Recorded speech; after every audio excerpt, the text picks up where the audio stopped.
नमस्कार साथियों, मैं मनीष कुमार शर्मा स्वागत करता हूं आपका एक बार फिर यादविन स्मार्ट क्लासेस पर, जिस पर आप यूपी पुलिस, एसएससी और रेलवे की तैयारी कर रहे हैं।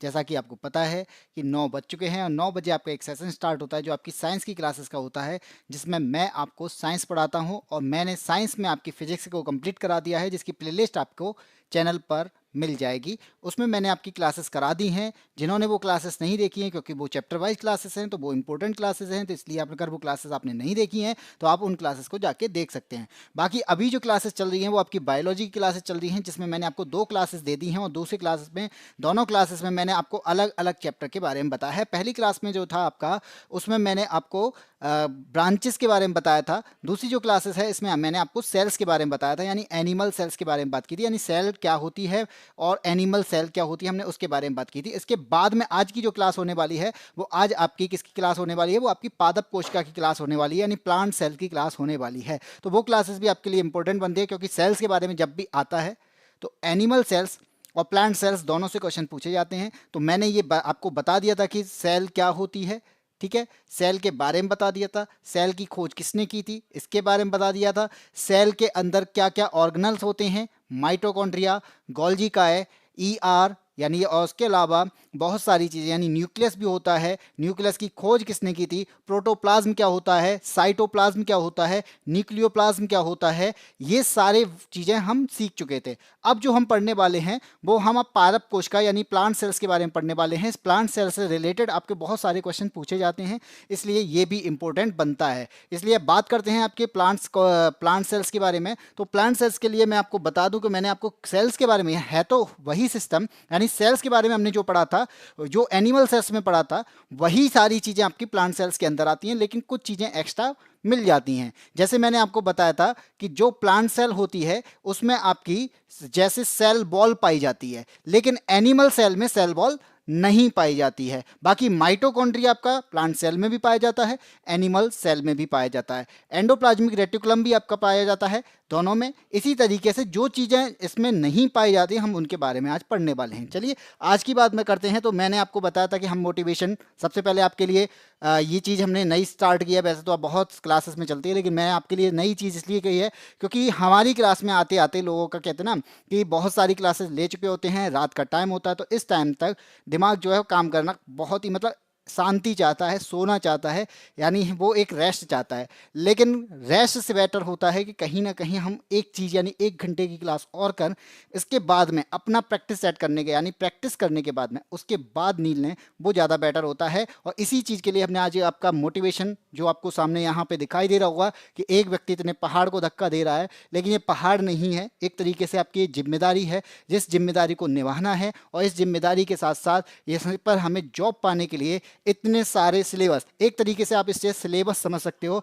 और इस सिलेबस को हमें कंप्लीट करना है। भले ही आपको बड़ा दिखाई दे रहा हो, भारी दिखाई दे रहा हो, लेकिन करना हमें ही है। इसलिए आपको अपने अंदर की पावर को जगाना होगा। और यही बात कहता है, संघर्ष ही, जो आपका संघर्ष है वही जीवन की उच्चतम शिक्षा होती है। यानी जो आप संघर्ष कर रहे हो अभी इस टाइम पे, जो स्ट्रगल कर रहे हो, यहीं से आप सीख पा रहे हो, यहीं से आपकी जो कह सकते हो ना, जो एजुकेशन है, या फिर कह सकते हो जो आप सीख रहे हो, जो ज्ञान अर्जित कर रहे हो, यही आपकी उच्चतम शिक्षा है। क्योंकि जीना वास्तव में क्या होता है ना, वो जीना आपको संघर्ष के दिनों को ही कहते हैं। बाकी आप जब सक्सेस हो जाते हो तो वो जीना, आप एक कहते हैं ना, वो अलग लाइफ हो जाती है। लेकिन वास्तव में उस लाइफ को बनाने के लिए जो हमने काम किए थे वो दिन याद आते हैं। इसलिए अभी जो है वो संघर्ष करना आपके लिए इंपॉर्टेंट बनता है। और इस संघर्ष से आप इस पहाड़ जैसे दिख रहे पत्थर को भी ऊपर लेके चले जाओगे और इसको नीचे गिरा दोगे। गिराने का मतलब वो नहीं है कि आप संघर्ष किया और इसको गिरा दिया। गिराने का मतलब यहाँ पे ये है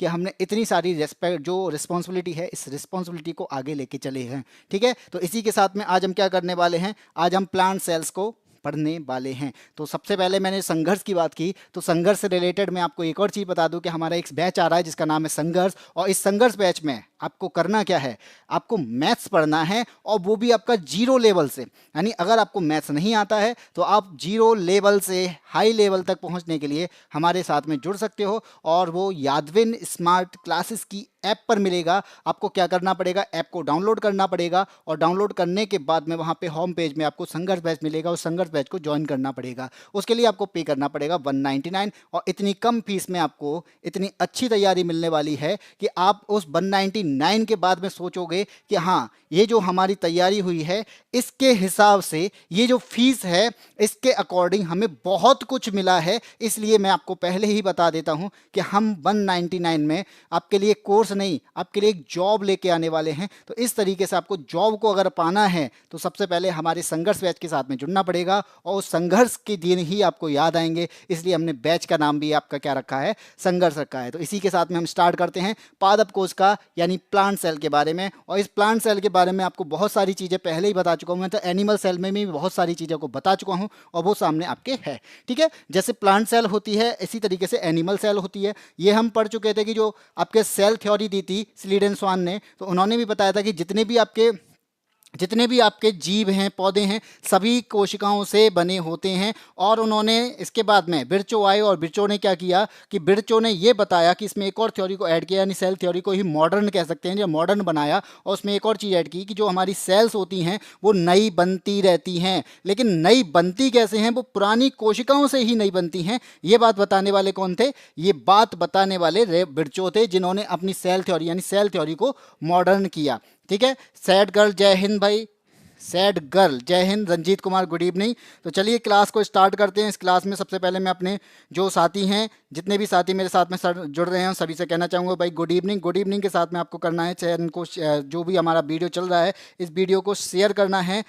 गीता सागर गुड इवनिंग। चलिए स्टार्ट करते हैं आपकी आज की क्लास, जो क्या कहती है कि सबसे पहले आपको यहाँ पे जो दिख रही है इमेज, इस इमेज में आप देख पा रहे हो कि एक प्लांट सेल है और एक एनिमल सेल है। और इस प्लांट सेल और एनिमल सेल में क्या क्या चीज़ें कॉमन होती हैं, तो वो आप देख पा रहे हो कि न्यूक्लियस दोनों में पाया जाता है। न्यूक्लियस जो है वो आपका दोनों में पाया जाता है। और इस न्यूक्लियस की खोज करने वाले कौन थे, इस न्यूक्लियस की खोज करने वाले रॉबर्ट ब्राउन थे। क्या नाम था उनका, रॉबर्ट ब्राउन नाम था न्यूक्लियस की खोज करने वाले का नाम। ठीक है, इसके बाद में मैंने बताया था ईआर, जिसे हम कहते हैं एंडोप्लाज्मिक रेटिकुलम कहते हैं। ये भी आपका दोनों ही सेल्स में पाया जाता है, चाहे वो आपकी एनिमल सेल्स हो या फिर आपकी प्लांट सेल्स हो। इसके अलावा यहाँ पे आपको दिख रहा होगा कि राइबोसोम भी आपका दोनों में मिलता है। और ये राइबोसोम आपको यहाँ पे जो दिख रहा है, ये राइबोसोम वास्तव में ईआर पर भी मिलता है, यानी एंडोप्लाज्मिक रेटिकुलम पर मिलता है। और एंडोप्लाज्मिक रेटिकुलम के दो पार्ट होते हैं,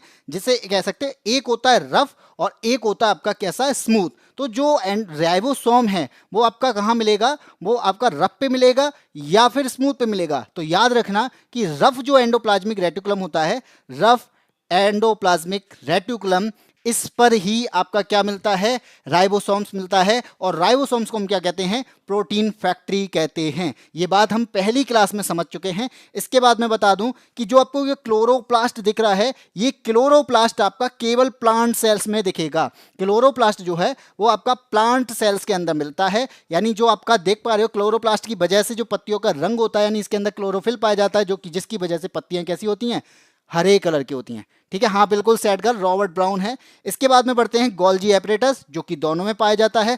प्लाज्मा मेम्ब्रेन या फिर सेल मेम्ब्रेन, जिसे हम प्लाज्मा झिल्ली कहते हैं, तो ये भी आपकी क्या मिलती है, दोनों में मिलती है। लेकिन जो आपकी एनिमल सेल है, इसकी जो आउटर लेयर है, एनिमल सेल की आउटर लेयर क्या होती है, सेल मेम्ब्रेन या फिर प्लाज्मा मेम्ब्रेन होती है। लेकिन जब मैं इसकी प्लांट सेल्स की बात करूंगा, तो इस प्लांट सेल्स में जो आउटर लेयर होती है, वो आउटर लेयर क्या होती है, वो आउटर लेयर होती है सेल वॉल। क्या होती है, सेल वॉल।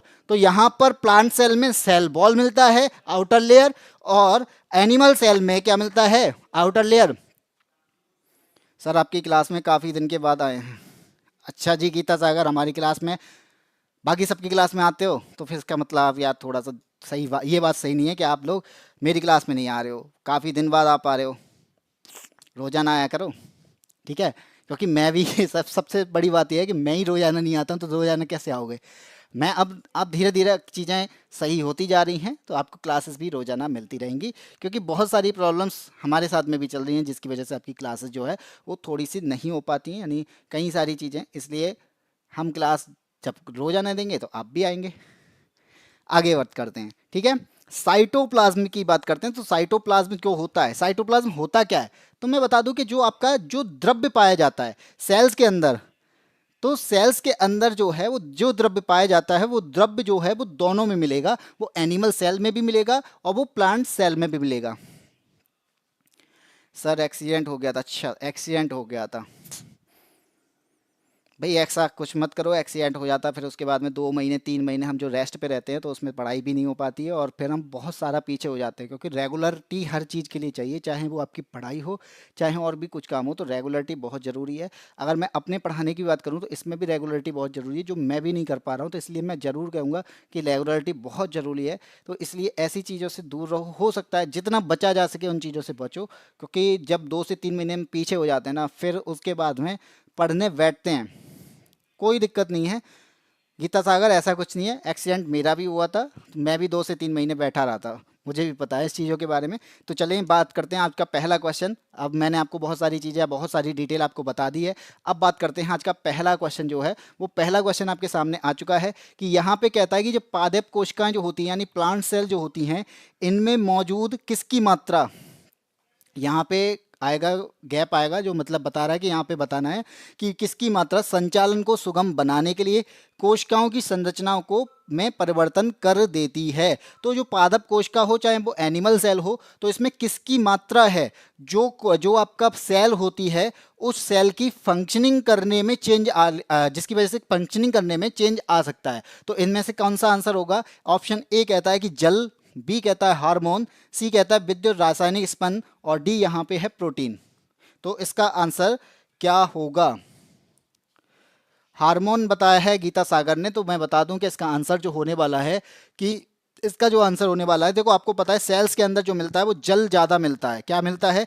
जल की मात्रा ज़्यादा मिलती है। तो अगर यहाँ पे अगर मौजूद यहाँ पे संचालन को सुगम बनाना है तो कोशिकाओं के अंदर क्या मिलना चाहिए? जल की मात्रा अच्छी होनी चाहिए। अगर जल की मात्रा होगी तो जल की मात्रा की वजह से ही यहाँ पे कोशिकाओं की संरचना में परिवर्तन आ सकता है। ये बात आपको याद रखनी है। और आगे बढ़ते हैं, आपका पहला क्वेश्चन का आंसर क्या हो जाएगा? जल हो जाएगा, वाटर हो जाएगा, बिल्कुल सही है। ऋतु कुमारी और गीता सागर दोनों का आंसर आप सही है। आगे बढ़ते हैं क्वेश्चन नंबर 2 पे।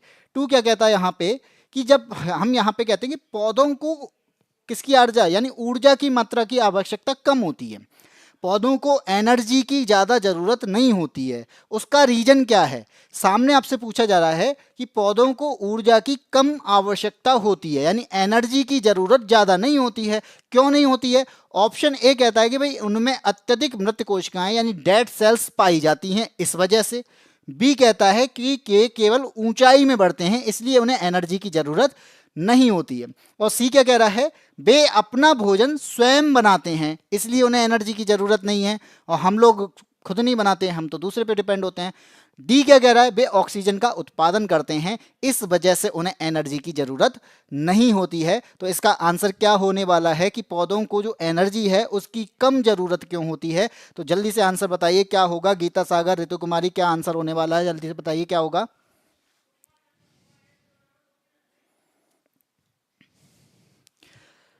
किसी का आंसर नहीं आया है तो मैं बता दूं, कोई बात नहीं है। अगर आपका आंसर नहीं आ रहा है तो मैं बता दूं, पौधों को जो ऊर्जा की कम मात्रा की आवश्यकता इसलिए होती है। गीता सागर ने आंसर दे दिया सी और ऋतु कुमारी ने 2 आंसर दिए, ए या फिर डी। तो मैं बता दूं कि यहाँ पे जो आंसर होने वाला है कि यहाँ पे जो आंसर होगा, क्योंकि उनमें अत्यधिक डेड सेल्स पाई जाती हैं। क्या पाई जाती हैं? उनके अंदर अत्यधिक मात्रा में डेड सेल्स पाई जाती हैं।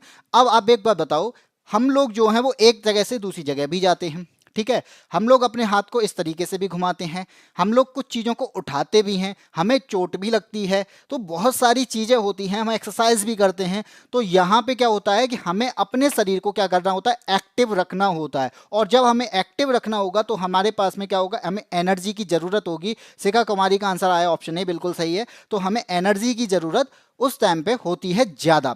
अब क्या होता क्या है कि यहाँ पे क्या होगा कि यहाँ पौधे के पास में क्या होते हैं?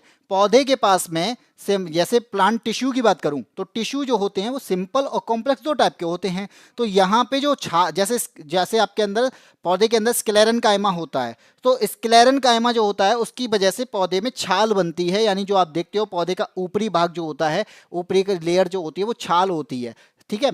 अब वो छाल जो होती है उसका यूज क्या है? वो केवल आपको सुरक्षा प्रदान कर रही है।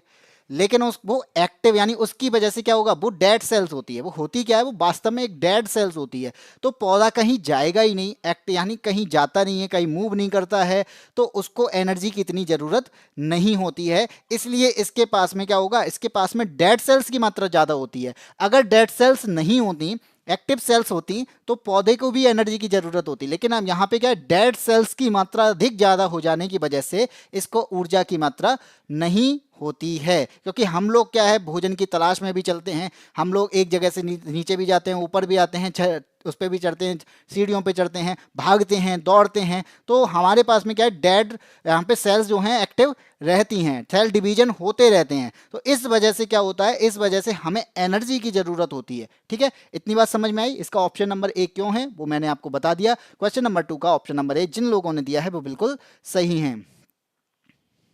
बिल्कुल गीता सागर, अत्यधिक उसमें अत्यधिक मृत कोशिकाएं पाई जाती हैं। क्वेश्चन नंबर 3 की बात करते हैं। क्वेश्चन नंबर 3 आपसे क्या कहता है, यहाँ पे कहता है पादप कोशिकाओं में कोशिका भित्ति क्यों पाई जाती है। तो जो पादप कोशिकाएं होती हैं, यानी जो आपकी प्लांट सेल्स होती हैं, उनके अंदर सेल वॉल मिलती है। सेल वॉल क्यों मिल रही है, यानी कोशिका भित्ति क्यों मिल रही है, उसका रीजन आपसे पूछा गया है। ऑप्शन ए कहता है भाई, क्योंकि कोशिका भित्ति विभिन्न पर्यावरणीय कारकों से पादप कोशिकाओं की रक्षा करती है। यानी जो आपके एनवायरनमेंट में जो भी चल रहे हों, जो भी कारक हैं, उनसे क्या कर रही है, उनसे रक्षा कर रही है। बी कहता है पादप कोशिकाएं सजीव होती हैं, इसलिए कोशिका भित्ति पाई जाती है। सी कहता है कि क्योंकि पादप कोशिकाओं में कोशिका झिल्ली नहीं होती। और डी का ऑप्शन क्या कहता है, प्रकाश संश्लेषण के लिए इसकी आवश्यकता होती है। तो पादप कोशिकाओं में जो कोशिका भित्ति पाई जा रही है, अगर मैं आपसे बात करूं कि वैसे पादप कोशिका जो होती है, ये है आपकी पादप कोशिका, मान लीजिए ये पादप कोशिका है। इसकी जो आउटर लेयर होती है, उस आउटर लेयर को हम क्या कहते हैं, उसी आउटर लेयर को हम सेल वॉल कहते हैं। क्या कहते हैं, सेल वॉल यानी कोशिका भित्ति कहते हैं। अब इस कोशिका भित्ति जो पाई जा रही है वो क्या करेगी, बाहर के रक्षा करेगी कि नहीं। अगर आउटर लेयर है, मैंने कहा, मैं अब चलिए सेल की बात नहीं करता, मैं करता हूं जैसे आपकी स्किन है, तो स्किन केयर कह रही है, ये बाहरी वातावरण से हमारी रक्षा कर रही है। इसी तरीके से यहाँ पे क्या हो रहा है कि इस सेल्स की बात कर रहा हूं, तो जो प्लांट की सेल है, यहाँ पर भी क्या कर रही है, ये बाहरी वातावरण से हमारी रक्षा कर रही है। मान लीजिए एक्स्ट्रा लाइट हो गई, तो एक्स्ट्रा लाइट अगर आएगी तो यहाँ पे क्या करेगी, सेल वॉल उसकी रक्षा करेगी। एक्स्ट्रा हीट हो जाए, उसको पेड़ को हीट से बचाने के लिए क्या करेगी, यहाँ पे आउटर लेयर जो है हमारी कोशिका भित्ति, वो यहाँ पे काम आएगी, क्योंकि वो सुरक्षा कर रही है। और ये आउटर लेयर सेल वॉल जो होती है, ये किसकी बनी होती है, ये सेलुलोज की बनी होती है। किसकी बनी होती है, सेलुलोज से बनी होती है। ये भी आपको याद रखना है। ठीक है, इसका आंसर क्या हो जाएगा,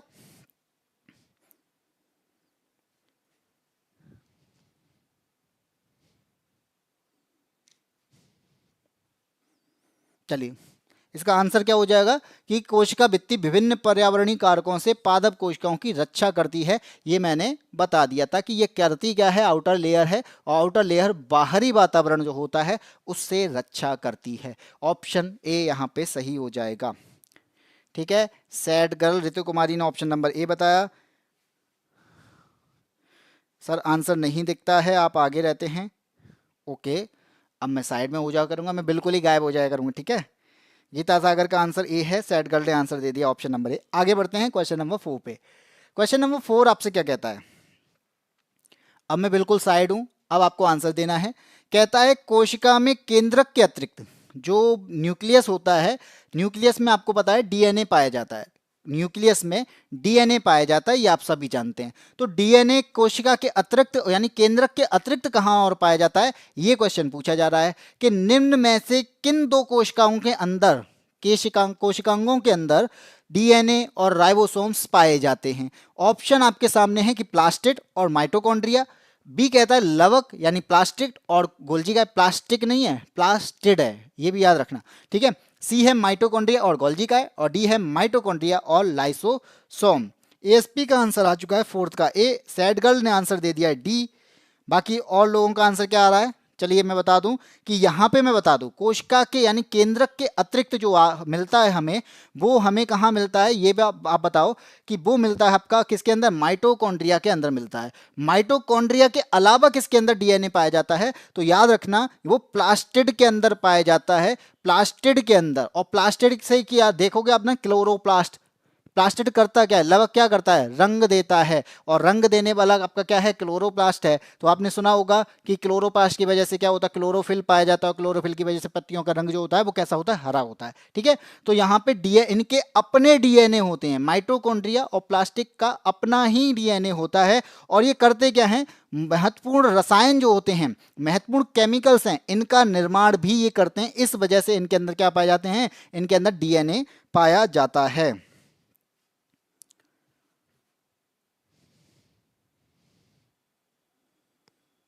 ठीक है, क्वेश्चन नंबर 5। अब 5 आता है, ये क्या कहता है, 5 कहता है यहां पे पादप कोशिका में श्वसन क्रिया जिसमें वे ऑक्सीजन ग्रहण करते हैं और भोजन से ऊर्जा और कार्बन डाइऑक्साइड मुक्त करते हैं। तो आप एक बात बताओ, सीधी बात है, कुछ नहीं पढ़ना है इसमें।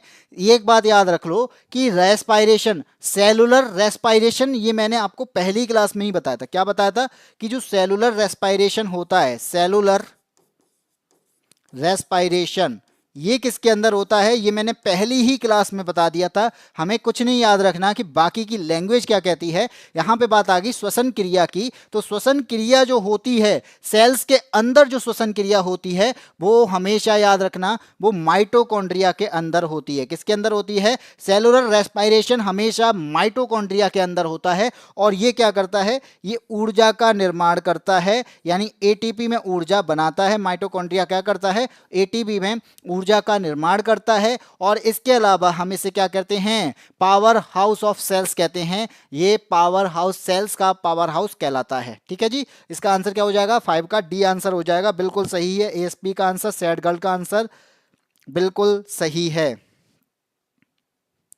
सर मुझे आंसर नहीं आ रहे, बायोलॉजी को डिटेल में पढ़ना पड़ेगा। हाँ बिल्कुल, बायोलॉजी को डिटेल में पढ़ना पड़ेगा, तभी आपको आंसर आ पाएंगे। बाकी मैंने आपको पहली क्लास बता दी थी, उस पहली क्लास में मैंने बहुत सारी चीज़ें आपको एक साथ बता दी थी, तो मुझे लगता है उससे अगर आप देखोगे तो आपको आंसर आने लगेंगे। चलिए आगे बढ़ते हैं, क्वेश्चन नंबर 6।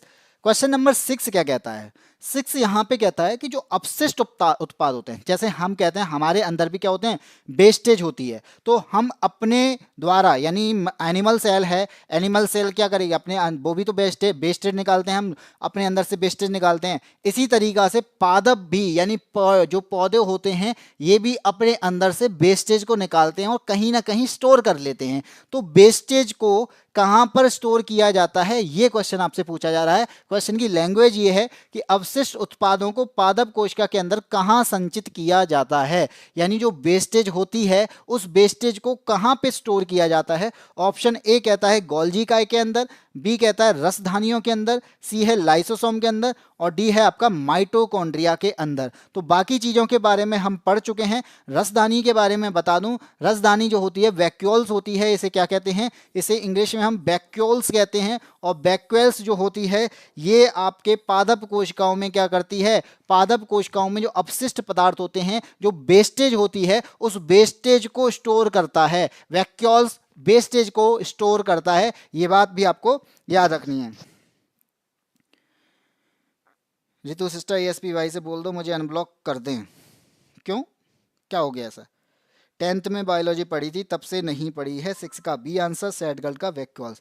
तो 10th में बायोलॉजी पढ़ी थी, तो उसके बाद में हम क्या कर रहे हैं, कंपटीशन की तैयारी कर रहे हैं। कंपटीशन की तैयारी करनी है तो आपको वो सारे सब्जेक्ट आने चाहिए जो सब्जेक्ट हमारे लिए इंपॉर्टेंट बनते हैं। अगर हम साइंस पढ़ रहे हैं तो उसमें तीनों ही साइंस हमारे लिए इंपॉर्टेंट बनती हैं। अगर हम मैथ्स पढ़ रहे हैं तो मैथ्स भी हमें आना चाहिए। अगर हम जीएस पढ़ रहे हैं तो जीएस के लिए भी हमारे पास में फिर आपका बायो, जैसे जीएस का आपके कौन कौन से पार्ट होते हैं, ज्योग्राफी हो गया, हिस्ट्री हो गया, पॉलिटी हो गया, इकोनॉमिक्स हो गया, उनकी भी जानकारी होनी चाहिए। तो कंपटीशन का फील्ड का मतलब है कि हर सब्जेक्ट का अपना अपना मतलब है, हर सब्जेक्ट की अपनी अपनी इंपॉर्टेंस है। तो हर सब्जेक्ट को पढ़ना बहुत ज़रूरी है अगर आपको कोई भी कंपटीशन को फाइट करना है। आगे बढ़ते हैं, क्वेश्चन नंबर 6 क्या 7 क्या कहता है, क्लोरोफिल।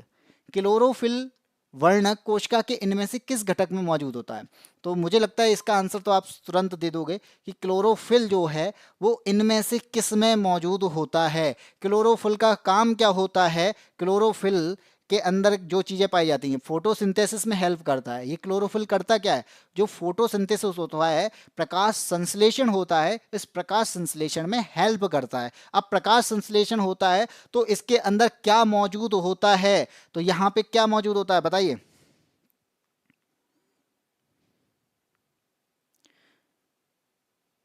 सर मैं आज पढ़ी थी बायोलॉजी। हाँ बिल्कुल पढ़े थे, तो आपको आंसर आ भी रहे हैं, इसलिए एएसपी का आंसर आ गया ऑप्शन नंबर ए। तो बिल्कुल एएसपी ने तो तुरंत ही आंसर दे दिया, हरित लवक। तो क्लोरोफिल के अंदर क्या पाया जाता है, वो क्लोरोप्लास्ट पाया जाता है, जिसे हम हरित लवक कहते हैं। और क्लोरोप्लास्ट क्या करता है, पत्तियों को हरा बनाने में सहायता प्रदान करता है। पत्तियों के लिए यहाँ पे यानी फोटोसिंथेसिस में भी आपका क्लोरोफिल हेल्प करता है। यहाँ पे हर चीज के जैसे हमारे काम अलग अलग होते हैं ना, ऐसे ही पेड़ के अंदर हर चीज का अपना अपना एक काम होता है। अगर मैं पत्तियों की बात करूं तो पत्तियां क्या कर रही हैं, पत्तियां खाना बना रही हैं। अगर मैं यहाँ पे रूट की बात करूं यानी जड़ की बात करूं तो वो क्या कर रही है, सॉइल से मिनरल्स का ट्रांसपोर्टेशन कर रही है। यानी जो सॉइल होती है, मिट्टी होती है, उस मिट्टी से क्या ले रहे हैं, मिट्टी से मिनरल्स का लेना, और मिनरल्स लेने के बाद में क्या करना, उसको ट्रांसपोर्ट करना। अगर मैं स्टेम की बात करूं तो स्टेम मैकेनिकल सपोर्ट प्रदान करता है। तो हर चीज का, जिस तरीके से हमारा हर चीज का यूज अलग अलग है, इसी तरीके से पेड़ के भी जो भी पार्ट होते हैं, उन पार्ट का अपना अपना मतलब है, अपनी अपनी इंपॉर्टेंस है, अपना अपना वर्क है। और इसी वजह से यहां पर भी अगर मैं बात करूं तो पेड़ के अंदर जो रंग पाए जा रहे हैं, ये भी आपके किसी ना किसी वजह से पाए जाते हैं। जैसे मैंने अगर हरे रंग की बात करी तो हरा रंग किसकी वजह से है, तो वो क्लोरोफिल की वजह से है। और क्लोरोफिल में क्या मिलता है, क्लोरोप्लास्ट मिलता है। और प्लास्ट का मतलब होता है प्लास्टिड, जिसे मैंने अभी बताया था लवक, जिसका अपना डीएनए होता है, जिसके पास में अपना खुद का डीएनए होता है। ठीक है, ये बात याद रखेंगे। आगे बढ़ें, मेरा नाम आ गया है क्वेश्चन नंबर 8। क्वेश्चन नंबर 8 क्या कहता है, निम्नलिखित में से कौन से कोशिकांग केवल पादपों में पाए जाते हैं। यहाँ पादप लिख गया है, ये पादपों में पाए जाते हैं, ये बात पूछी जा रही है। ठीक है, यानी जो प्लांट्स हैं, इन प्लांट्स में पाए जाते हैं। तो सबसे पहला पूछा है कौन कौन से कोशिकांग केवल, केवल का मतलब है, केवल का मतलब है कि यहाँ पे एक एनिमल सेल्स होती है और एक प्लांट सेल्स होती है। तो दोनों में जो प्लांट सेल्स और एनिमल सेल्स में है, कुछ ऐसे हैं जो कॉमन पाए जाते हैं और कुछ ऐसे हैं जो केवल आपको एनिमल में मिलेंगे या फिर केवल आपको प्लांट में मिलेंगे। तो ऐसी चीजें इनमें से कौन सी हैं, तो आपको मैंने बता दिया था, माइटोकॉन्ड्रिया पावर हाउस होता है, और माइटोकॉन्ड्रिया जो है वो आपको दोनों के अंदर मिलेगा। ठीक है, दोनों के अंदर मिलता है। इसके अलावा लाइसोसोम, रसधानी, ये सब आपको किसके अंदर मिलेंगी, ये आपको दोनों के अंदर मिलेंगी। लेकिन लवक, जिसे हम प्लास्टिड कहते हैं, क्या कहते हैं, लवक, यानी जिसे हम प्लास्टिड के नाम से जानते हैं, ये आपको क्या मिलेगा, ये केवल प्लांट के अंदर मिलता है। और ये प्लास्टिड जो होते हैं यानी लवक जो होते हैं, ये 3 प्रकार के होते हैं। अगर आपसे पूछा जाए भाई कौन कौन से होते हैं, तो आपका पहला आंसर यानी पहला आंसर होगा कि पहला आंसर आपका क्या हो जाएगा, कि पहला है आपका क्लोरोप्लास्ट, जिसको मैं अभी ही बता रहा था कि जिसकी वजह से आपका या पत्ती का रंग हरा होता है। दूसरा जो होता है वो क्या होता है, उसे कहते हैं ल्यूकोप्लास्ट। क्या कहते हैं, इसे कहते हैं ल्यूकोप्लास्ट। और तीसरे की मैं बात करूं तो तीसरा कौन सा होगा, तीसरा होता आपका क्रोमोप्लास्ट। ठीक है, तो ये भी याद रखने की प्लास्टिड जो होता है, लवक जो होता है, वो 3 टाइप से होते हैं, 3 प्रकार के होते हैं, जिसे हम हरित लवक यानी क्लोरोप्लास्ट कहते हैं, अवर्णी लवक जिसे हम ल्यूकोप्लास्ट कहते हैं, क्रोमोप्लास्ट जिसे हम वर्णी लवक कहते हैं। ठीक है, तो आप ये याद रखना कि जैसे क्लोरोप्लास्ट की मैं बात करूं तो हरा रंग आपका क्लोरोप्लास्ट की वजह से, ल्यूकोप्लास्ट जिसकी वजह से कोई भी रंग नहीं मिलता है, और वर्णी लवक यानी क्रोमोप्लास्ट तो जो पत्तियों का रंग होता है, फूलों का जो रंग होता है, फलों का जो रंग होता है, अलग अलग जो रंग मिल रहा है, वो आपका क्रोमोप्लास्ट की वजह से होता है। ये बात भी आपको आगे याद रखनी है। आगे बढ़ें, 8 का पता नहीं है, गीता सागर ने आंसर दे दिया था, डी आंसर। अब आगे बढ़ते हैं, अगले आंसर पर आते हैं। अगला आंसर आपसे क्या पूछता है, क्वेश्चन नंबर 9 है, और 9 आपसे क्या कहता है, 9 के बारे में बात करते हैं। क्वेश्चन नंबर 9, और ठीक है, 9 से पहले हमारे पास में क्या आ गया, 9 से पहले हमारे पास में आता है एक बैच जिसका हमें कर रहे हैं प्रमोशन। और ये प्रमोशन हम क्यों कर रहे हैं, तो आपको मैं बता दूं कि आप जो एग्जाम दे रहे हैं और एग्जाम आपका क्वालिफाई नहीं हो पा रहा है, और जिस एग्जाम क्वालिफाई ना हो पाने की वजह एक होती है आपकी मैथ, क्योंकि मैथ्स एक होता है, मैथ्स हमें बोनस प्रदान करता है। बोनस क्यों प्रदान करता है, क्योंकि ये आपका कहते हैं ना कि अगर 10 लोग हैं, 10 में से 8 लोगों को मैथ्स आता है और हम उन 2 में हैं जिन्हें हमें मैथ्स नहीं आता, तो हम 2 जो लोग हैं हैं वो क्या कर सकते हैं, कंपटीशन को फाइट नहीं कर पाते हैं। तो हम ये कह सकते हैं कि जिसे मैथ्स नहीं आता है, चाहे भले ही वो 8 लोगों के लिए हो, चाहे भले ही वो 2 लोगों के लिए हो, तो जिसे मैथ्स नहीं आता है, जिसने मैथ्स कभी पढ़ा नहीं है, और अगर वो बेसिक से पढ़ना चाहता है, अच्छे तरीके से पढ़ना चाहता है कि क्वेश्चन का जीरो से स्टार्ट किया जाए और मुझे एक एक चीज बताई जाए, स्टेप बाय बताई जाए, तो उसके लिए आपको करना क्या है, उसके लिए हमारे बैच से ज्वाइन करना है। और बैच आपका कौन सा है, वो बैच है आपका संघर्ष बैच। कौन सा बैच है, संघर्ष बैच। यानी मैंने आपको जब बताया था कि अपना जो संघर्ष होता है वही हमें उच्च शिक्षा प्रदान करता है, यानी हमें स्ट्रगल के दिन हमें हमेशा याद आते हैं। इसलिए मैं बताता हूं कि संघर्ष जो है, अगर आप संघर्ष कर रहे हो मैथ्स को सीखने में, तो आपको हमारे साथ में जुड़ना है और आपका जो संघर्ष है उसको हम जॉब तक लेके जाएंगे, यानी आपको जॉब दिलाएंगे, और वो जॉब दिलाने के लिए संघर्ष जो आप कर पा रहे हो उसको हमें खत्म करना है। ठीक है, हरिओम कुशवाहा भाई, जय हिंद। तो इसके अंदर आपको क्या मिलना है, लाइव क्लासेस मिलेंगी, ठीक है, जो आपके मैथ्स को क्या करेंगे, स्ट्रॉन्ग करेंगी। इसके अलावा हम क्या करेंगे, क्लास नोट्स प्रोवाइड कराएंगे। अगर आपको जो चीज़ें नहीं समझ में आई हैं तो उसके लिए आपको नोट्स भी प्रोवाइड कराए जाएंगे, और आपको नोट्स से समझ में नहीं आए हैं तो उसके लिए आपको डाउट क्लासेस भी आपको दी जाएंगे कि अगर आपका कोई भी डाउट है तो आप पूछ सकते हो। ठीक है, यहाँ पे हम टेस्ट सीरीज भी चलाएंगे जिससे कि आपके अंदर कितना इंप्रूवमेंट हुआ है उसका पता लगाया जा सके, और आप खुद भी पता लगा सकें कि हमारे अंदर कितना इंप्रूवमेंट हुआ है। अगर नहीं हुआ है तो उसके लिए फिर से डाउट क्लासेस चलाई जाएंगी। और इसके अलावा जो हमारा बेसिक से एडवांस, यानी हम बेसिक से स्टार्ट करेंगे और इसे एडवांस लेवल तक लेके जाएंगे, और आपका यानी जो आपको समझ में नहीं आया है वहां से लेके जो आपको समझ में आने लग गया है वहां तक लेके जाएंगे। इसके बाद में आपको बाइलिंगुअल क्लासेस जो कि आपके लिए इंपॉर्टेंट बनती हैं। बाइलिंगुअल इसलिए जरूरी है कि कभी कभी आपके कुछ वर्ड्स जो होते हैं वो हमें इंग्लिश में, इंग्लिश का कहते हैं ना, इंग्लिश का प्रोनाउंसिएशन लिखा आता है, तो वो भी हमें मालूम होनी चाहिए। तो बाइलिंगुअल क्लासेस उसके लिए चलाई जा रही हैं, चाहे वो अगर इंग्लिश मीडियम से पढ़ा हुआ है तो उसके लिए भी इंपॉर्टेंट क्लासेस हैं, हिंदी मीडियम से पढ़ा हुआ है तो उसके लिए भी। और इसका जो प्राइस है वो आपके सामने है, ये केवल 199 का है, 199 रुपए का है, और 199 रुपए में आपका आजकल मोबाइल का रिचार्ज नहीं है, इतने में आपको एक पूरा कोर्स मिल रहा है। तो मोबाइल के रिचार्ज से भी कम रुपए में आपको एक पूरा कोर्स मिल रहा है जो आपके लिए तब तक रहेगा, लगभग 1 साल तक, कह सकते हैं कि 1 साल तक की वैलिडिटी रहेगी इसके। इसी के साथ में आपको करना क्या है, और अधिक जानकारी चाहिए तो सामने आपको नंबर दिया गया है। तो इस बैच से जुड़ने के लिए आपको करना क्या है, हमारे साथ जुड़ना है, इस एप्लीकेशन को डाउनलोड करना है, और एप्लीकेशन को डाउनलोड करने के बाद इस बैच को ज्वाइन करना है। ठीक है, आगे बढ़ते हैं, अगले क्वेश्चन पर आते हैं, क्वेश्चन नंबर 9। और 9 क्या कहता है, क्या कहता है भाई, जब आप किसी पादप कोशिका, कवक कोशिका या फिर जीवाणु कोशिका को एक अत्यधिक तनु वाय माध्यम में रखते हैं तो पादप कोशिका या कवक कोशिका जल को अवशोषित कर लेती है। ठीक है, अवशोषित कर लेगी लेकिन फटेगी नहीं, जबकि जंतु कोशिका जो है वो फट जाएगी। यानी उसने अगर एब्जॉर्ब कर लिया, आज सब लोग कहाँ गए हैं, पता नहीं कहाँ गए भाई। मेरा काम है रोजाना क्लासेस लेने का और क्लासेस के बाद में रेगुलर क्लासेस आपको देने का। ठीक है, बाकी आपका काम है पढ़ने का, क्योंकि क्लासेस आपके लिए हैं, हम आपके लिए क्लास लेके आ रहे हैं, लेकिन पढ़ना आपको है, एग्ज़ाम आपका है, एग्ज़ाम आपको क्लियर करना है। पढ़ने का तरीका हमारा हो सकता है, पढ़ाने का तरीका हमारा हो सकता है, लेकिन वास्तव में मेहनत जो करनी है ना वो हमसे ज़्यादा आपको करनी है। लेकिन हमें ऐसा लग रहा है कि आपसे ज़्यादा हम ही मेहनत कर रहे हैं अपनी क्लासेस को बनाने में, आपके सामने क्वेश्चंस को लाने में, और आपके लिए यहाँ पे पढ़ाने में। ठीक है, बस इसी के साथ में आगे बढ़ते हैं। तो यहाँ पे बोला गया है कि जब जैसे एक पादप कोशिका या कवक कोशिका जल को अवशोषित कर ले, यानी कोई भी कोशिका है वो क्या कर ले, जल को, वाटर को एब्जॉर्ब कर ले, तो एब्जॉर्ब करने पर जो एनिमल की जो होती है कोशिका वो तो फट जाएगी, लेकिन पादप कोशिका नहीं फटती है। उसका रीजन क्या है ये पूछा जा रहा है। तो यानी जो प्रेशर है इसको सहन करने में कौन यहाँ पे सहायता कर रहा है, तो एक कहता है यहाँ पे, ए कहता है केंद्रक करता है, बी कहता है कोशिका द्रव्य कर रहा है, सी कह रहा है प्लाज्मा झिल्ली, और डी कहता है कोशिका भित्ति। तो इन चारों में से कौन सा आंसर होगा,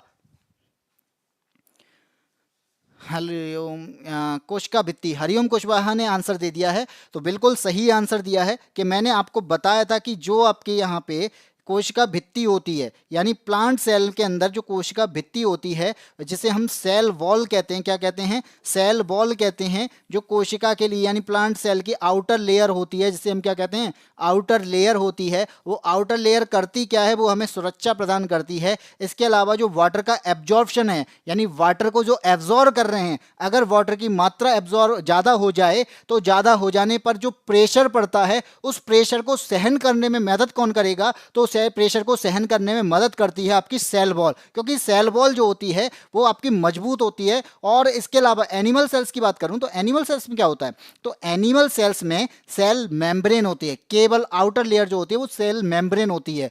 और यहाँ पे क्या होता है, पहले सेल वॉल होगी और दूसरे नंबर पर यानी दूसरी जो लेयर होगी उसे क्या कहेंगे, वो आपकी सेल मेम्ब्रेन होगी। तो यहाँ पे आपको दोनों चीज़ें मिल रही हैं, सेल मेम्ब्रेन भी और सेल वॉल भी, तो दोनों ही चीज़ें मिल रही हैं। तो आपको एक बार बताओ, जब हमारे पास में केवल सेल मेम्ब्रेन है वो फट जाएगी, लेकिन अगर सेल मेम्ब्रेन के साथ में हमारे पास में सेल वॉल है जो कि प्लांट सेल में मिलती है, तो वो क्या होती है, वो ज़्यादा प्रेशर को यानी बहुत ज़्यादा प्रेशर होगा तो उसे क्या करेगी, उसे सहन करने में सहायता करता है कौन, सेल वॉल। ठीक है, बिल्कुल सेट गर्ल, आंसर आ चुका है, गीता सागर बिल्कुल सही आंसर है। आगे बढ़ते हैं, क्वेश्चन नंबर 10।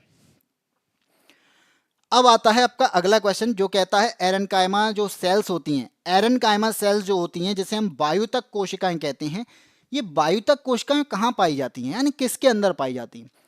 ए कहता है कि जो वायुतक कोशिकाएं होती हैं ये मटर के अंदर पाई जाती हैं। बी कहता है यहाँ पे वाटर यानी आपका जल कुंभी के अंदर। सी कहता है नीम के अंदर और डी कहता है नागफनी के अंदर। ठीक है, तो एएसपी का आंसर आ चुका है बी। तो यहाँ पे मैं बता दूं जो एरेनकाइमा सेल्स होती हैं, तो यहाँ पे आपको मालूम होगा जो वायुतक कोशिकाएं होती हैं तो ये कहाँ मिलेंगी, जो प्लांट होते हैं जो वाटर के अंदर, पानी के अंदर जो पानी जो प्लांट पाए जाते हैं उनमें वायुतक कोशिकाएं पाई जाती हैं। तो जिसमें की वजह से पानी अपनी सतह पर तैरता है। रियल नाम सर वेटू, किसका नाम बेटू है, चलो। तो यहाँ पे क्या होता है, पानी के ऊपर जो प्लांट तैर पा रहे हैं ना, तो प्लांट को हल्का बनाने का काम कौन कर रही है, तो प्लांट को हल्का बनाने का काम कौन कर रहा है, वायुतक कोशिकाएं कर रही हैं। और वो किस में मिलेंगी, जो पानी के अंदर यानी वाटर में प्लांट मिलते हैं, पानी के अंदर जो प्लांट मिलते हैं या पानी में प्लांट जो मिलते हैं उनमें ये कोशिकाएं पाई जाती हैं, जिसकी वजह से वो पानी की सतह पर तैरते रहते हैं। तो आंसर हो जाएगा जलकुंभी जो होता है, जो कि आपका क्या होता है, पानी के ऊपर पानी की सतह पर तैरता रहता है, ये आपका आंसर हो जाएगा। और जलकुंभी अगर आपकी बात की जाए तो जलकुंभी इस टाइप का होता है जो कि आपके स्क्रीन पर दिख रहा होगा। तो जलकुंभी जो होगा ये पानी में मिलते हैं और पानी की सतह पर ऊपर तैरते रहते हैं। तो तैरते रहते हैं, इसी वजह से इसके अंदर क्या पाई जाती है, क्यों तैरते हैं, इसके अंदर एरेनकाइमा सेल्स पाई जाती हैं, वायुतक कोशिकाएं पाई जाती हैं। जैसे आपने देखा होगा सिंघाड़ा, सिंघाड़ा किस में होता है, पानी के अंदर होता है। तो पानी के अंदर होता है लेकिन उसके अंदर क्या पाया जाता है, एरेनकाइमा सेल्स पाई जाती हैं, जिस वजह से वो ऊपर की ओर रहता है, वो पेड़ को यानी प्लांट को हल्का बना देता है, जिसके अंदर जो एरेनकाइमा सेल्स होती हैं इनके अंदर हवा भर जाती है। ठीक है, हाँ बिल्कुल, हरिओम कुशवाहा, जलकुंभी, sad girl B answer, Geeta Sagar बिल्कुल सही है। आगे बढ़ते हैं, क्वेश्चन नंबर 11। 11 क्या कहता है, रंगहीन लवक के बारे में बात करता है। तो मैंने बताया था कि तीन टाइप के आपके प्लास्टिड होते हैं। प्लास्टिड कितने प्रकार के होते हैं, लवक कितने प्रकार के होते हैं, तो लवक 3 प्रकार के होते हैं। तो पहला मैंने बताया था क्लोरोप्लास्ट होता है, जिसकी वजह से क्या होता है, जिसकी वजह से रंग जो होता है वो कैसा होता है, हरा होता है। दूसरा होता है जिसे हम कहते हैं ल्यूकोप्लास्ट। और तीसरा जो होता है वो उसे क्या कहते हैं, तीसरे को हम कहते हैं क्रोमोप्लास्ट। क्या कहते हैं, क्रोमोप्लास्ट कहते हैं। अब ये तीनों की मैं बात करूं तो यहाँ पे क्लोरोप्लास्ट रंग देता है कैसा, हरा। और क्रोमोप्लास्ट हरे के अलावा जो भी आपकी चीज़ें मिल रही हैं वो जैसे फूलों का रंग हो गया, फलों का रंग हो गया, फलों की पत्तियां होती हैं, फल और जो फूलों की पत्तियां होती हैं, फलों का जो ऊपर का पार्ट होता है वो अलग अलग रंग का होता है। वो कौन दे रहा है, वो क्रोमोप्लास्ट दे रहा है। लेकिन जो वास्तव में रंग नहीं दे रहा है, जो क्या कर रहा है, स्टार्च जो होती है, प्रोटीन जो होता है उसको स्टोर करता है, वो कौन करता है, वो दूसरे नंबर का हो गया यानी ल्यूकोप्लास्ट। और ल्यूकोप्लास्ट आपका ऑप्शन नंबर ए हो जाएगा कि ल्यूकोप्लास्टिड जो होती है ये केवल आपका स्टार्च और प्रोटीन को स्टोर करने के काम आती है। ये रंगहीन लवक होता है, इसके द्वारा कोई भी रंग प्रदान नहीं किया जाता है। इसका आंसर ऑप्शन नंबर ए हो जाएगा। बिल्कुल, हरिओम कुशवाहा ने क्रोमोप्लास्ट दिया, गलत है हरिओम कुशवाहा भाई। एएसपी का आंसर डी है, कलरलेस ल्यूकोप्लास्ट, बिल्कुल सैड गर्ल आंसर बिल्कुल सही है। आगे बढ़ते हैं। एएसपी का गलत हो गया, कोई बात नहीं है, एएसपी अब सही हो गया होगा क्योंकि अब तो सही बता ही दिया। क्वेश्चन नंबर आता है 12, और 12 क्या कहता है? पादप कोशिकाओं की भित्तियों से बनी होते हैं। पादप कोशिकाएं जो होती हैं वो किससे बनी होती हैं? भित्तियों से बनी होती है। क्या क्वेश्चन, कुछ लैंग्वेज गलत है कुछ।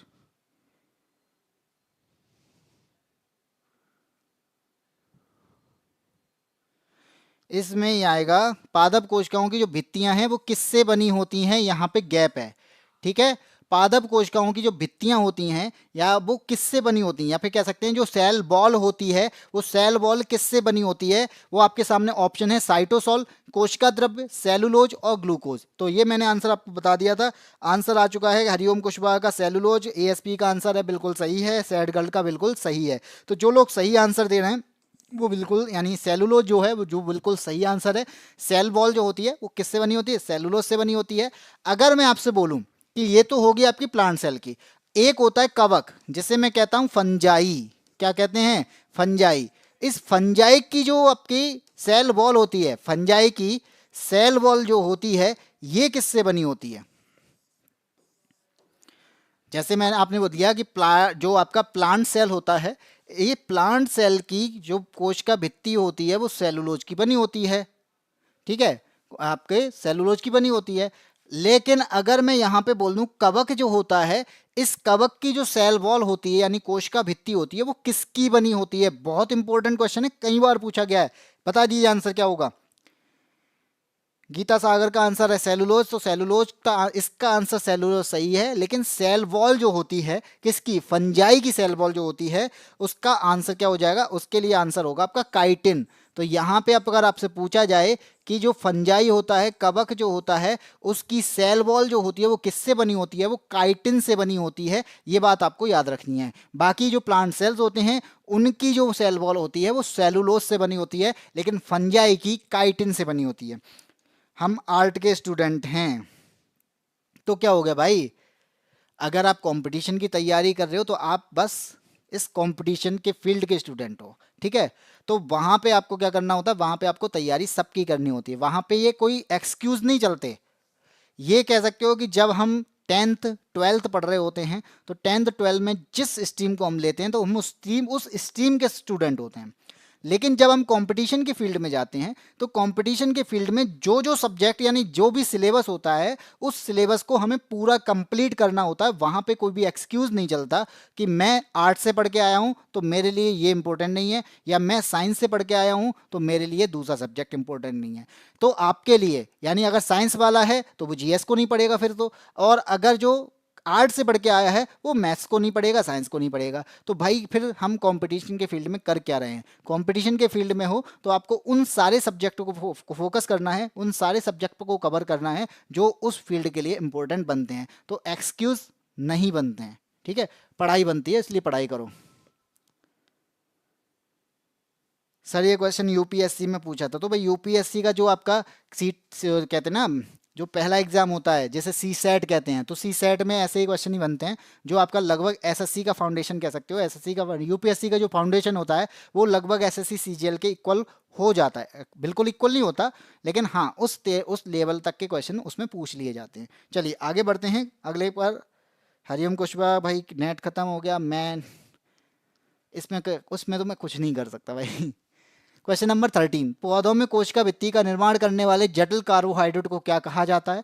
ये हम पढ़ चुके हैं भाई। इसे क्या कहा जाता है? इसे सेलुलोज कहा जाता है। ऑप्शन नंबर बी यहाँ पे सही हो जाएगा। क्वेश्चन नंबर 13 का आंसर कौन सा होगा? Option number B.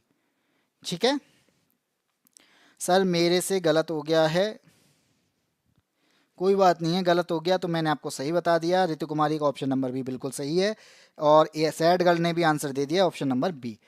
Sad girl भाई, सैड गर्ल नाम सैड गर्ल है, लेकिन भाई अगर देखा जाए जैसे जैसे आंसर आ रहे हैं उस तरीके से तो हैप्पी होना चाहिए। ठीक है, कौन सा कोशिकांग प्रकाश संश्लेषण के दौरान प्रकाश ऊर्जा का उपयोग करता है? प्रकाश जो संश्लेषण होता है, जैसे फोटोसिंथेसिस होता है, उस फोटोसिंथेसिस के टाइम में हम किसका यूज करते हैं? प्रकाश का, यानी लाइट का, सन की रेज का। तो प्रकाश ऊर्जा का उपयोग करता कौन है, ये अगर आपसे पूछा जाए, फोटोसिंथेसिस के टाइम पर जो सन की रेज आती हैं, उन सन की रेज का उपयोग कौन करता है पत्तियों के अंदर? ऑप्शन आपके सामने, गोल्जी कॉय, माइटोकॉन्ड्रिया, राइबोसोम या फिर हरित लवक। क्या आंसर होगा? सर रियल नाम बेटू है, बेटू। नेम कुछ और भी हैं पर इस चैनल पर यही ठीक है। मतलब हर चैनल पे अपना अपना एक नाम अलग अलग। ऋतु कुमारी का आंसर है डी और गीता सागर का आंसर है डी। बिल्कुल सही जवाब है हरित लवक।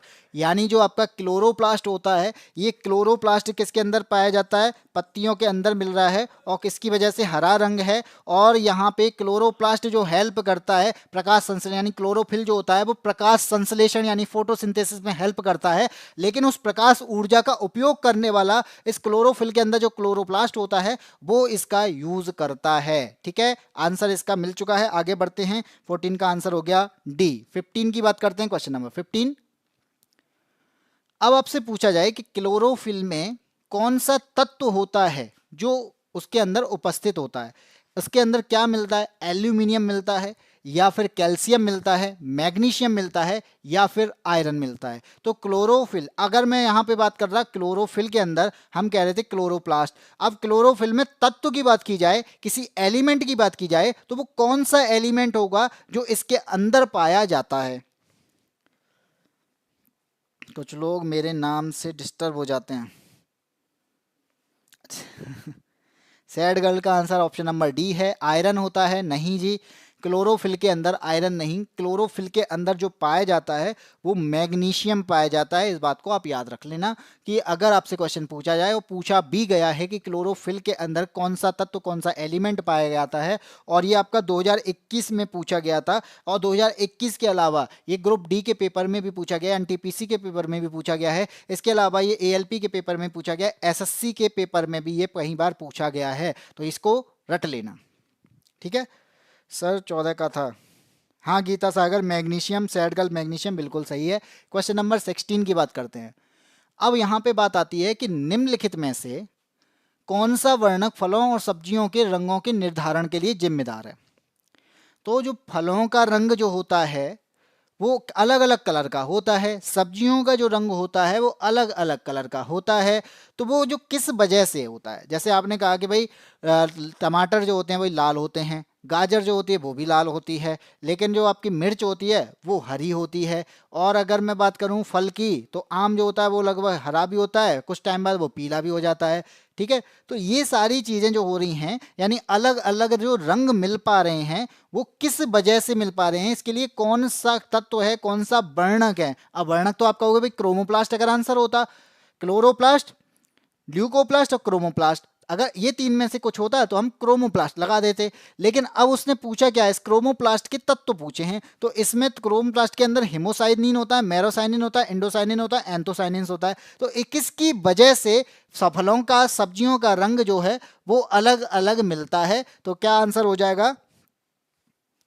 एएसपी का आंसर आ रहा है सी। तो भाई एएसपी बिल्कुल गलत है, आंसर हो जाएगा एंथोसाइनिन्स के द्वारा। यानी जो एंथोसाइनिन्स होता है इसकी वजह से जो भी आपके फल होते हैं उन फलों का रंग रेड, येलो या फिर और भी कलर के होते हैं, ग्रीन होते हैं, वो उनकी वजह से आपका, यानी एंथोसाइनिन्स की वजह से। याद रख लेना, क्रोमोप्लास्ट की वजह से, लेकिन क्रोमोप्लास्ट के अंदर एंथोसाइनिन्स मिलता है जिसकी वजह से अलग अलग रंग होते हैं। बिल्कुल सैड गर्ल, डी आंसर है।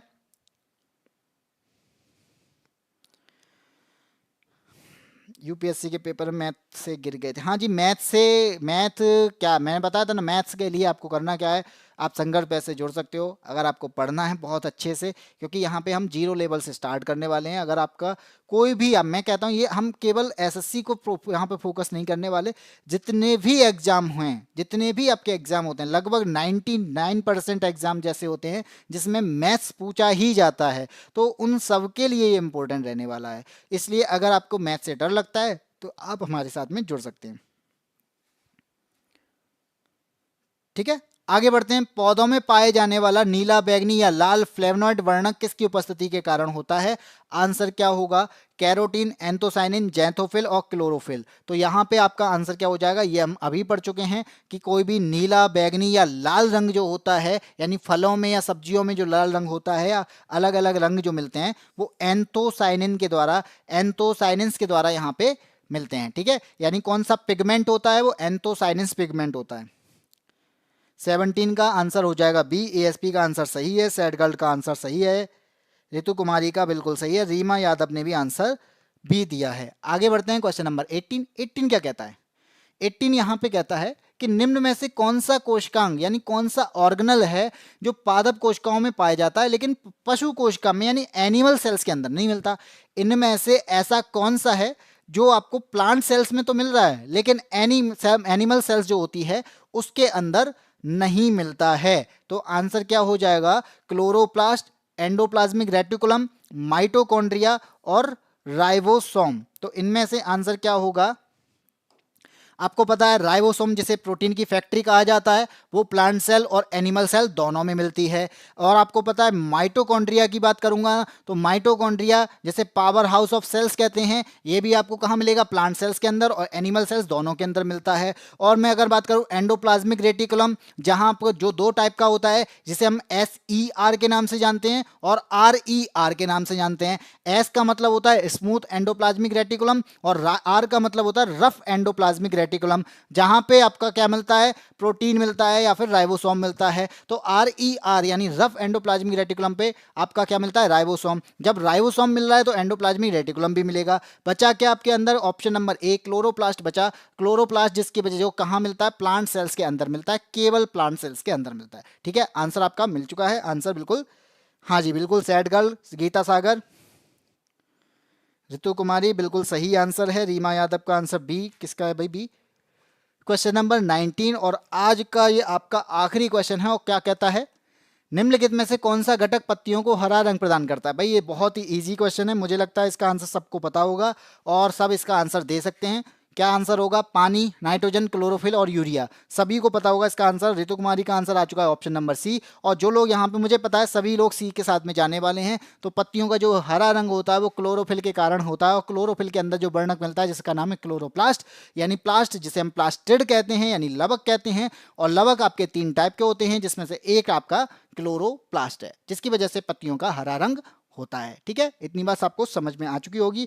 तो ये था आपका आज का आखिरी क्वेश्चन और इसके बाद में हमारा प्रमोशन है जो कि आपके सामने है। ये प्रमोशन आपको दिख रहा होगा कि मेरे द्वारा ये आपकी साइंस की क्लासेस तो ली ही जाती हैं। इस साइंस की क्लासेस के अलावा मैं एक और क्लास लेता हूं जो RO ARO के एग्जाम के लिए, अगर आप UPSC UPPCS की तैयारी कर रहे हैं और मेरे साथ में ज्योग्राफी पढ़ना चाहते हैं या फिर RO ARO का आपका एग्जाम है उसकी तैयारी करना चाहते हैं तो आप मेरे साथ में जुड़ सकते हैं। हम पूर्वावलोकन श्रृंखला जो कि घटना चक्र एक बुक आती है जिसकी अब पूर्वावलोकन श्रृंखला जो है उसका एनालाइजेशन यहाँ पे हम कराते हैं, जिसमें आपको मैं भूगोल पढ़ाता हूँ यानी आपका ज्योग्राफी को मैं पढ़ाता हूँ, ज्योग्राफी का एनालाइजेशन करता हूँ जो कि आपकी रोजाना उसमें क्लासेस होती हैं। इसकी अगर अलग प्लेलिस्ट बना दी गई है, आप उस प्लेलिस्ट में जाके उन वीडियोस को देख सकते हैं। इसके अलावा आपको हिस्ट्री अगर पढ़ना है तो हिस्ट्री की क्लासेस जो है वो अखिल सर के द्वारा ली जाती हैं और ये क्लासेस जो है बहुत इंपॉर्टेंट क्लासेस हैं जो आपके हर, मैं कहता हूँ RO ARO की नहीं, अगर आप नॉर्मली पे तैयारी कर रहे हो तो आप इन क्लासेस को देख सकते हो। ठीक है, बाकी आपको पता ही है कि हमारा एक बैच आ रहा है जिसका नाम है संघर्ष बैच, जो कि आपका 8 दिसंबर से स्टार्ट होने वाला है,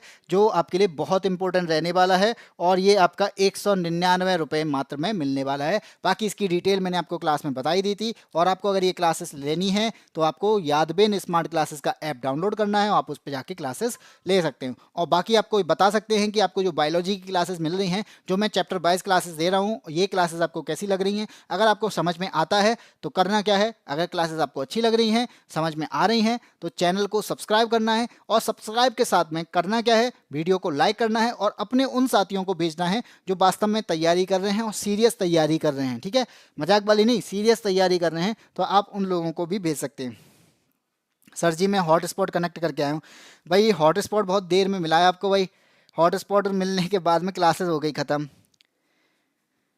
ठीक है, हम पढ़ेंगे यूपीएससी सर। हाँ बिल्कुल पढ़ सकते हैं आप, इसमें इस क्लासेस को ज्वाइन कर सकते हो। ये क्लासेस आपको यूट्यूब पे मिल ही रही हैं और इन क्लासेस में मैं आपको ज्योग्राफी, अखिल सर के द्वारा हिस्ट्री, और आपको अगर ये क्लासेस पसंद आती हैं, मान लीजिए आपको अच्छी लगती हैं ये क्लासेस, तो इसी में हम एक्स्ट्रा जो कि आपके अदर सब्जेक्ट हैं, जैसे आपका हिस्ट्री के अलावा पॉलिटी हो गया और पॉलिटी के अलावा इकोनॉमिक्स हो गया, अगर ये क्लासेस आपको पसंद आई तो इनकी भी क्लासेस आपको जल्दी ही मिलने लग जाएंगी। ठीक है जी। हाँ जी गीता सागर, जय हिंद जय भारत। थैंक यू भाई। ऋतु कुमारी, एएसपी, हरिओम कुशवाहा, सभी का भाई धन्यवाद, आप हमारे साथ में जुड़े रहे। और कहते ना कि आप लोग की वजह से हम लोग क्लासेस ले पा रहे हैं, वरना आप लोग अच्छे से पढ़े होगे तभी हम क्लासेस ले पाएंगे। कहते ना संघर्ष अकेले का नहीं होता, संघर्ष में जुड़े होते हैं आपके टीचर भी, जो आपको पढ़ा रहे होते हैं, क्योंकि उनको भी आपके संघर्ष में शामिल होना पड़ता है। वो भी आपके साथ में तैयारी करते हैं। जो आप प्रिपरेशन कर रहे हैं, भले ही हम उस प्रिपरेशन को कर चुके हैं, लेकिन फिर भी हमें उसे लगातार रखना पड़ता है। अगर आपके लिए कंटिन्यूस हम नहीं पढ़ेंगे तो आपको पढ़ाने में दिक्कत भी आएगी। इसलिए हम कहते हैं हम पढ़ेंगे तो भी आपको पढ़ाएंगे, और आपको भी पढ़ना जरूरी है कि आप उससे डाउट को निकाल सकें। आपको अगर डाउट आता है, कोई भी डाउट होता है तो आप पूछ सकें, और अगर आपको कोई भी डाउट मिलता है और आपको उससे रिलेटेड क्लास चाहिए तो आप हमारे साथ में जुड़ सकते हैं और कमेंट बॉक्स में उसको पास कर सकते हैं। कमेंट बॉक्स में आप बता सकते हैं कि आपको कोई भी क्लास, अदर क्लासेस चाहिए, या कोई टॉपिक है आपको जो समझ में नहीं आ रहा है, वो हमारी टीम के द्वारा उसके लिए वीडियो अलग से बना दिया जाएगा। ठीक है, अगर छोटा कोई टॉपिक होगा तो जरूर मिलेगा। ठीक है, चलिए। सर जी हिंदी कब चालू होगी? हिंदी फिर से स्टार्ट होने वाली है, कुछ दिनों में आपको हिंदी की क्लासेस भी मिलने लग जाएंगी। तो जो क्लासेस आपको चाहिए सारी क्लासेस आपको मिलेंगी। लेकिन मैं आपसे एक बात कहूँगा कि अगर लाइव क्लासेस के बाद में, जब लाइव क्लासेस का एंड होता है तो इसके बाद में आप जो भी चीज़ें आपकी रहती हैं, क्योंकि लाइव क्लासेस के कमेंट बाद में नहीं दिखते हैं, ठीक है, तो आपको अगर कोई भी चीज़ रहता है, कोई भी दिमाग में कोई बात चल रही है, या डाउट है, आपको कोई क्लास अदर चाहिए, या कोई रेगुलर में कोई दिक्कत आ रही है, तो आपको क्लास खत्म हो जाने के बाद में उस पर कमेंट करना होगा। तो वहां पे क्या होता है, वो जो कमेंट होते हैं ना, वो हमारी टीम के पास में डायरेक्ट आते हैं, यानी उसका नोटिफिकेशन आता है, वो हमारे पास तक जल्दी, और उस पर हमारी नज़र भी जाती है। लेकिन जो लाइव क्लासेस में होती है, तो जब तक ये लाइव क्लासेस है तभी तक ये कमेंट हैं, उसके बाद हम इनका कहते हैं ना, हमारे पास में ये कमेंट ध्यान में नहीं रहते हैं, क्योंकि बाकी के इतने काम होते हैं कि उस पर ध्यान नहीं दे पाते। बाकी अगर आप कोई भी क्लास देख लेते हो, उस क्लास के एंड में आप कमेंट कर सकते हो। कमेंट जैसी ये एंड क्लास होती है उसके बाद कमेंट कर सकते हो, या दूसरे दिन भी कर सकते हो, कोई दिक्कत नहीं है। तो उस कमेंट पर हमारे पास में नोटिफिकेशन आता है, तो उस पर ज़्यादा फोकस किया जाता है। इसलिए आपको क्लास के बाद, यानी इस पर तो आप आंसर दें, उसके बाद आपको कुछ चाहिए, आपके कोई डाउट हैं, तो उसके लिए आपको क्या करना है, क्लास के बाद में उस पर कमेंट करना है। ठीक है, तो चीज़ें आपको हमारे पास में क्लियर होके आएंगी। ठीक है भाई, चलिए। ठीक है, तो अब तो मुझे लगता है आपको समझ में आ चुका होगा। इसी के साथ में आज की क्लास में हम इतना ही रखते हैं, फिर मिलते हैं आपको फिर से इसी क्लास में, इसी टाइम पर। साइंस की क्लासेस से जुड़े रहने के लिए आपको यादबिन स्मार्ट क्लासेस को सब्सक्राइब करना है। तब तक के लिए जय श्री राम, शुभ रात्रि, जय हिंद, जय भारत।